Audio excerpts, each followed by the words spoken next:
Welcome to La Napoule in the south of France, where we've got an opportunity to sea trial the very first Fairline Phantom 65. The boat has hot-footed it straight from the Genoa Boat Show and the Cannes Boat Show to be here, and we are for the very first journalists to get on board and enjoy a sea trial. So we're going to take you around the boat. We've already had a bit of a look around during our show tour, but now we're going to take you out to sea and show you what it's like in real-life cruising conditions. Now you're going to have to forgive the fact that there are a few salt stains over the boat because there is currently a hosepipe ban in the south of France, so it's very hard to actually clean the boat, and of course it has come straight from the shows. So we're a little bit limited in terms of what we can do. There's quite a lot of kit around, but we'll try and give you a feel for what it's actually like on board. So this has the optional twin CAT C32 engines with 1620 horsepower each, which should give a top speed of well over 30 knots, but we're going to take it out and actually demonstrate that for ourselves. In the meantime, we're just creeping out of the port at slow speed. We've got a lovely calm day, there's a little bit of a breeze, but hopefully we'll find a bit of a swell to test that famous Fairline hull.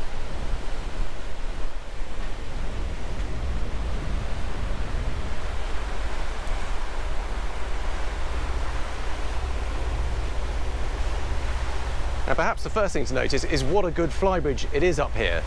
So although this is the sport bridge model and there is the full flybridge Squadron 68, this is still a really usable space up here. We've got good deep seating all around. It feels nice and secure, like you're sitting in the boat rather than on it. There's a really good size table. You can see that folds out, so there's plenty of dining space up here.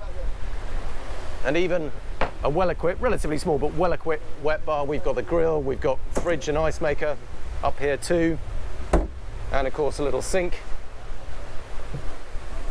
And then this lovely seating area here, which already feels like a great spot to hang out. So as well as being a seating area, this section here does pull out. You can see there's a sliding section under there, and that pulls out, and then there's a fill-in cushion. So you can have a really good sunbed up here too. The other thing that's immediately apparent is what good shade this canopy provides. Now it is a full-length canopy. You can see it stretches pretty much to the back of this seating area, but it will all fold down in front of that windscreen. Now you can see it's a relatively low-level windscreen. There isn't a lip on it, so it'll be interesting to see how much wind comes over the top. But on a day like today, this is definitely the place to helm from. So obviously the point of having a sports bridge boat is to be able to get outside and drive from upstairs rather than just a pure sports cruiser. And I have to say that the helm station up here is a lovely place to be. You've got two really good captain's chairs, very nice helm position. The wheel is adjustable for tilt, so you can tweak that to suit. The throttles, they're not on an extra little extension, but actually you're close enough to the helm position for that not to be an issue. There is a relatively low windscreen in front of us, so there's no special sort of wind deflector, so there is quite a lot of air coming over here when you get up to speed. But I just wanted to show you a little bit what it was like up at the sports bridge helm before we go downstairs, where wind will be less of an issue when we're trying to film. But the first thing to notice is incredibly light steering, and in fact there's 8 turns lock to lock, so it really is just fingertip light, even though it's a traditional shaft drive boat. So very nice and easy just to spin it around. Because there are quite a lot of locks, you do have to work it quite hard at slow speed when you want to maneuver in port, but actually because this is so quick, particularly with these engines, it does feel about right when you're up to cruising speed. We have already run it up to full speed and we got just over 37 knots, so you can see this is a serious performance boat, particularly for a sports bridge. At this kind of speed it's obviously lovely for cruising along. We're just at idle speed, we're pulling 640 RPM, and even at this speed we're doing 10 knots. But actually, particularly with the Seakeeper on, I don't think we've got it switched on at the moment, but what a lovely way to cruise. If you're not in any kind of hurry, you can sit up here enjoying the sun. We have got the canopy overhead, so it's nicely shaded, and at this kind of speed obviously wind isn't an issue. We'll take it up a little bit quicker and then we'll go downstairs to show what it really does. So for example, let's see if we can just get it up to planing speed. It's so responsive to the throttles. There isn't a huge rev range it only revs to about, I think it's 2,600 RPM or so. So even a small movement on the throttle makes a big difference. And they're such big torquey engines, it's very responsive. So now we are doing 1,300 RPM and already we're doing 19 knots. And at this kind of speed, we're burning 200 litres an hour. So again, really civilized, 19 knots, we're on the plane, don't need to touch the trim tabs at this kind of speed. Not too much fuel consumption, 200 litres an hour when you're doing 20 knots. And again, you can just see it is a little bit more responsive at this kind of speed. I'll take it up to speed, but I'm not sure what you're going to hear because it may be too windy, but let's just put it flat out so you can get an idea of what it looks like at least.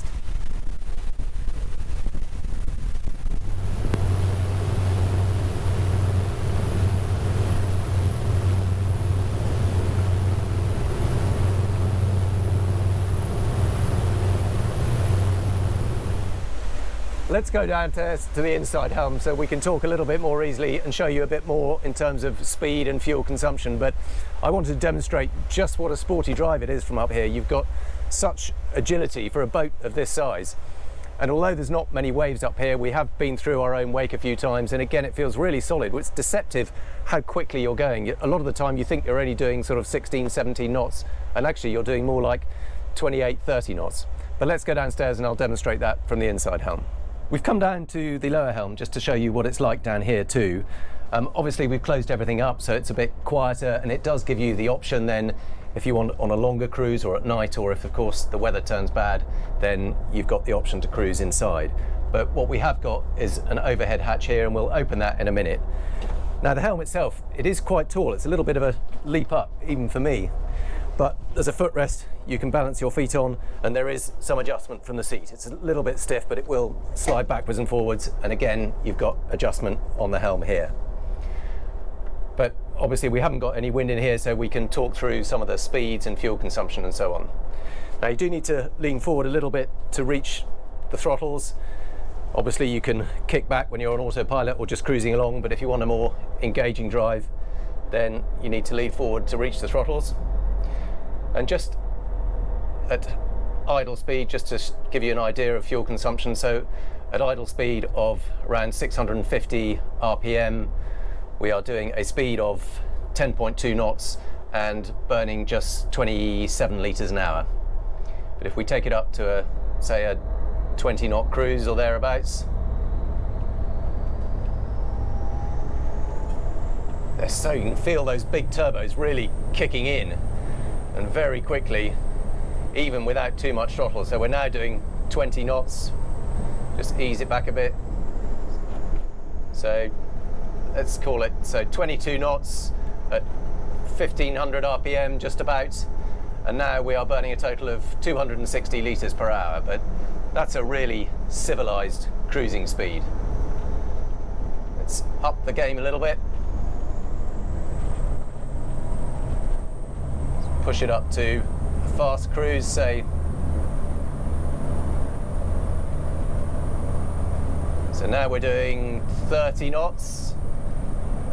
And even at 30 knots, we're only pulling just under 1900 RPM and burning, now we're doing 440 litres an hour.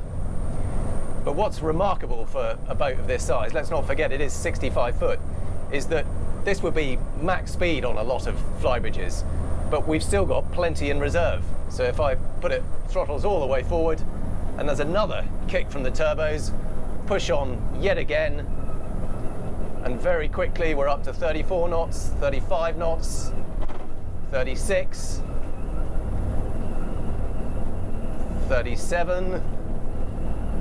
I mean, that is a quick boat.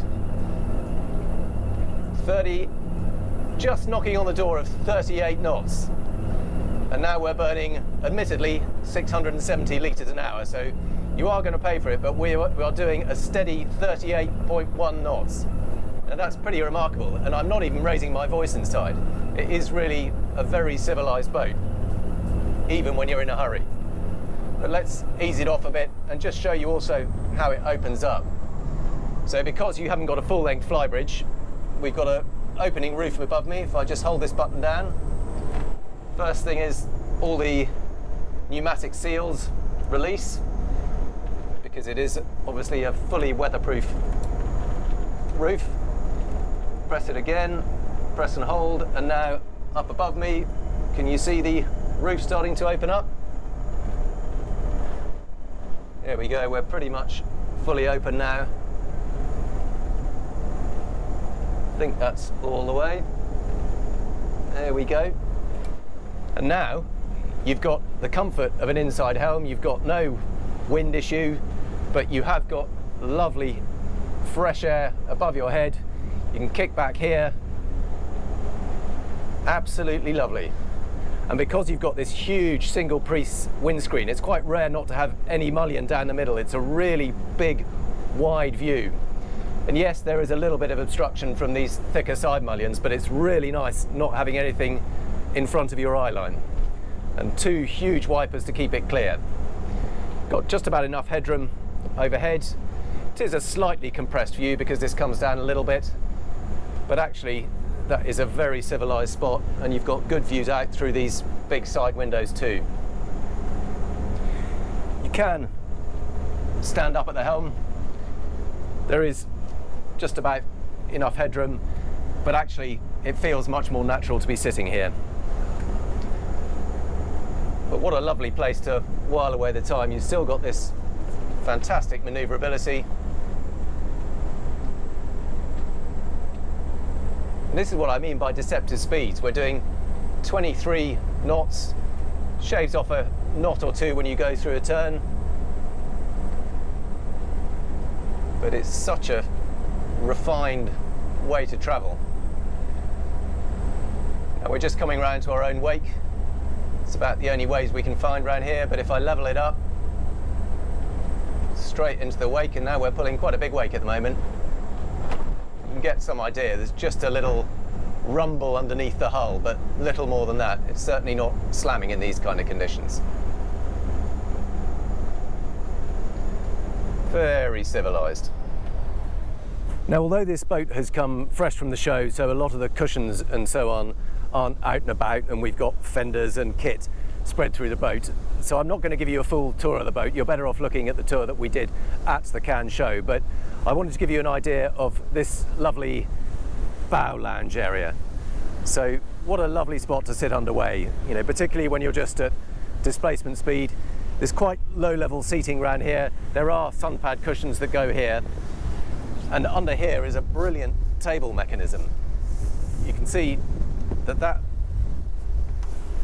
table tucks under there, and that whole table pulls out and slots into place so that you've got a lovely table if you want to eat out here, or probably more likely have drinks in the evening with a few snacks. But how neat that it stows under that cushion there. And because it's a nice stable hull, it is very easy actually to move around here. So you do have to come all the way round to this bow entrance here though, which is something I've noticed. You know, you might expect to have a little walk through here, but you do need to really come up through this bow section here before you can get into it. On the plus side, it is a nice easy walk down these side decks. You can see we've got rails on both sides. So as well as the outboard rails, there is a handrail up here you can hang on to. So even when we're moving along at this kind of semi-displacement speed, it is very nice and easy to walk along here. Now again, there's lots of kit here, we can't sort of fold it all away, but you'll remember if you do that, this whole window slides down and those doors slide across into that space under the stairs there. Now we've seen the galley again, best to look on the walk through, but just to show you very quickly how it all fits together, remind you how this seating area works here. Lots of seating.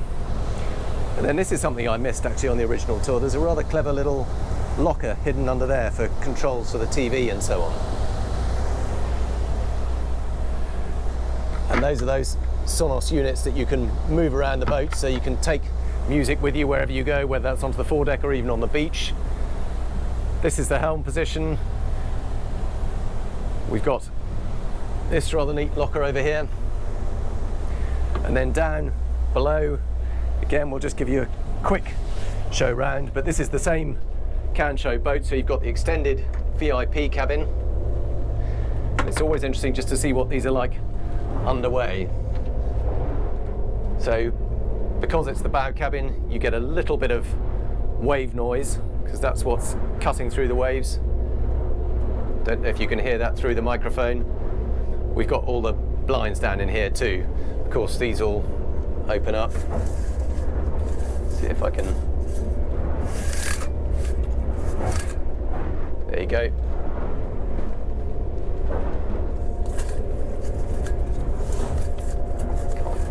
There we go for that one. Oh, what's in there?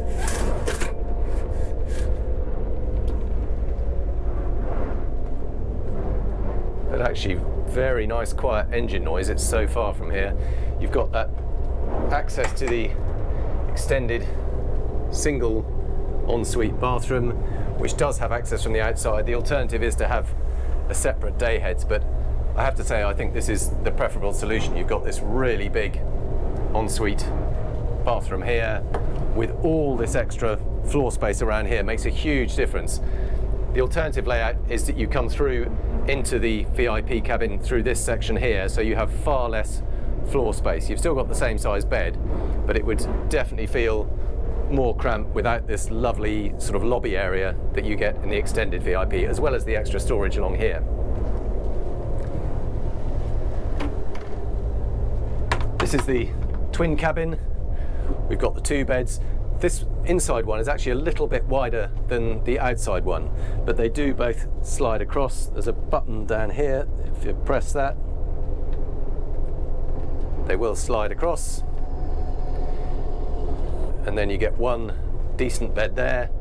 There is some storage here, but to be honest, that is pretty much the only storage in this room. There's a tiny bit under the mattresses, but you do have to physically lift the mattress and the locker lid. And then this has its own ensuite cabin too, so all three cabins have their own ensuite bathroom. So there's no real need for that extra day heads. I would definitely go for this ensuite, this extended VIP. And then down into the owner's cabin, this will be interesting to see what it's like underway. You've got the washer dryer on that side, and all the fuses on that side. Close that up, and then into the owner's cabin. And look at this, even underway here is actually pretty civilized. Again, see if I can lift those up just to admire the view.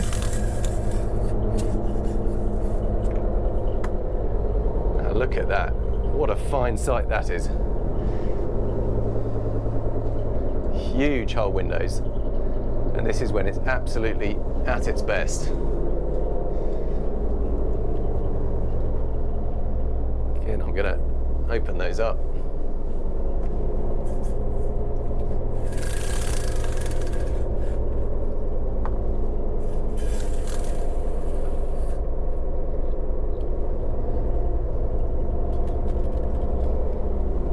How lovely is that? Just the sight of the sea, pretty much at bed level on either side. And although you can hear the engines, it's actually reasonably muted. And that's because you've got the bathroom behind here providing some extra insulation, so it's a little bit noisier in the bathroom underway. Look at the size of this shower compartment. It's really a shower room rather than a compartment. Fantastic overhead shower, lovely seating area. But because you've got this between the sleeping area and the engine room, it acts as extra sound insulation. We've got this quite clever little hanging locker in there, small safe, and then a much bigger one on that side.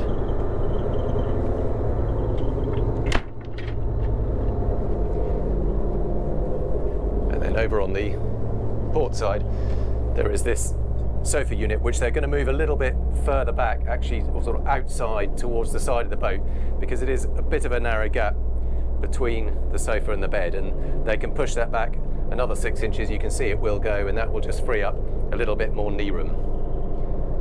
But what a lovely cabin.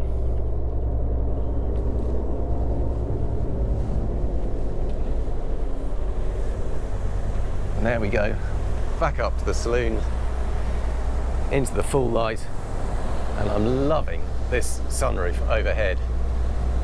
I mean, that completely transforms the experience of sitting in the saloon of a boat like this, and along with the sport bridge up top, for me that is one of the big wins of this over the Squadron 68. So even though you have a slightly smaller flybridge, the ability to open that sunroof over the saloon and make it feel like you're half outside even when you're sheltered inside, that is a lovely thing, and it just encourages flow of air through the boat. So even if you're cooking at the galley, eating at the dining room table, you can kind of have the best of both worlds without having to commit to eating in or out.